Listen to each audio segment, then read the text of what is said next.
So my name is Liina Keevallik, and I am a stage designer, and I am very fond of all kinds of optical devices and theatre technology historically. So I'm going to jump a bit further into history than the others have done, and I try to concentrate on projected images. Well, there's nothing new about projecting images as such, because it's been going on for ages.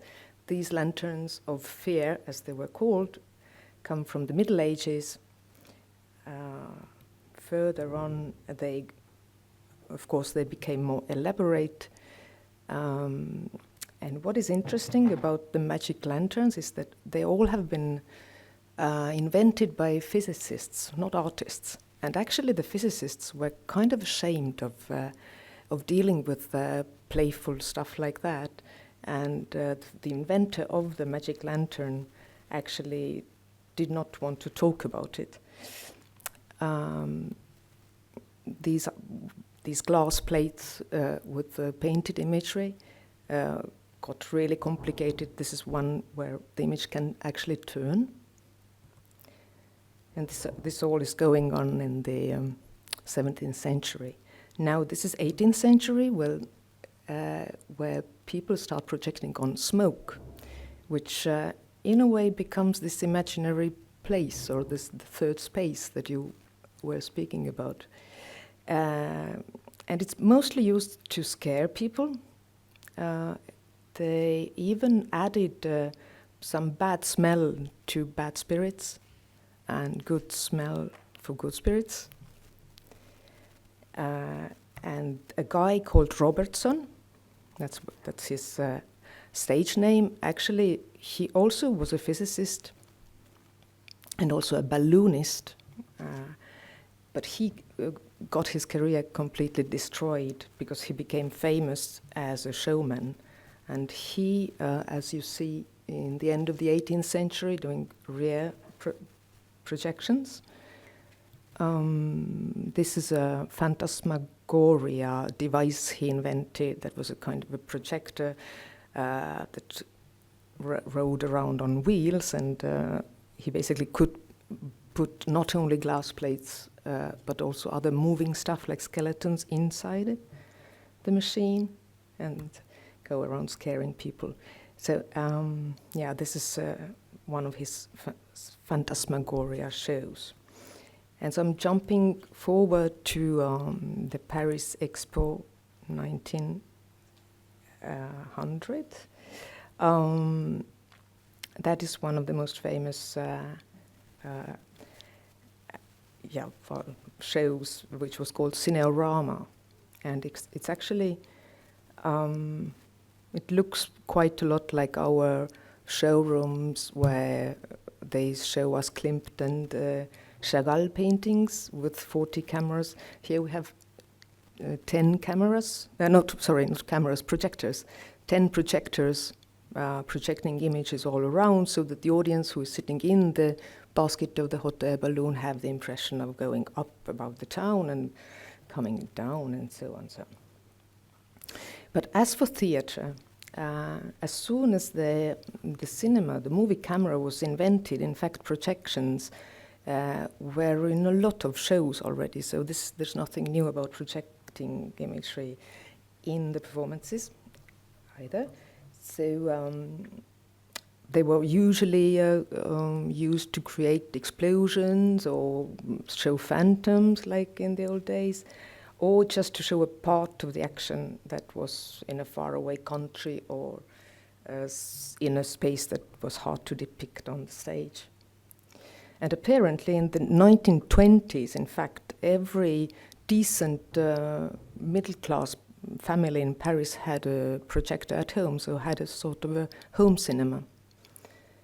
And you can read that actually the audience got quite bored of screens in the theatre, a little bit like us today, because, well, as you already probably know, there's been a lot and a lot and a lot of screens, people starting from the Czech Laterna Magica inventions to nowadays where you can hop on and hop off the screens and so on.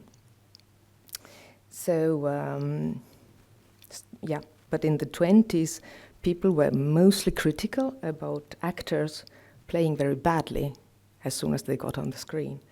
It was the silent film time, that's why probably.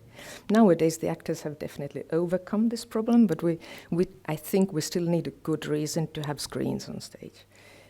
The most important question for me, in fact, is how to produce poetry. And that's why I started also by what the title saying, are we doing amusing physics, or are we just using these devices to create poetry? So is the technology there to shock the audience with its technological novelty, or is it there to produce a poetical effect? It's extremely interesting to look at that question throughout history. Of course, like I said, once they were there to scare the audience, then they had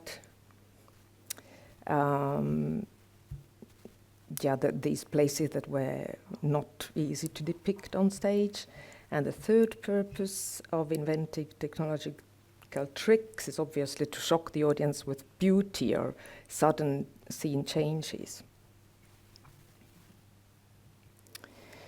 There was a very weird thing in the end of the 19th century where they did science theatre. Henri Robin, for instance, in France was very famous for that. He pretended to be a physicist, but he wasn't. And this sort of a performance also comprised revealing tricks in the name of science. So even the phantoms and the apparitions of phantoms were explained on the stage. But that's a problem of illusionism and magic as such, because in the real theatre and poetic theatre, nobody really wants to know how it's been done. But like that kind of physics is presented, then you always want to know. Well, in magic shows, you also want to know how it's done. Now, it's the most interesting thing to see how physics and stage arts in all of these practices have been merging. It's a well-known fact that as soon as the physicists come to the problem of the black hole, they become poets or philosophers because imagination has to take over. And that's why I was trying to draw a sort of a scheme, how I see also tricks and poetry being produced on stage. So yeah, physics and poetry are seemingly different, but they meet at one point. So where are the poetical uses, or which are the poetical uses of projections?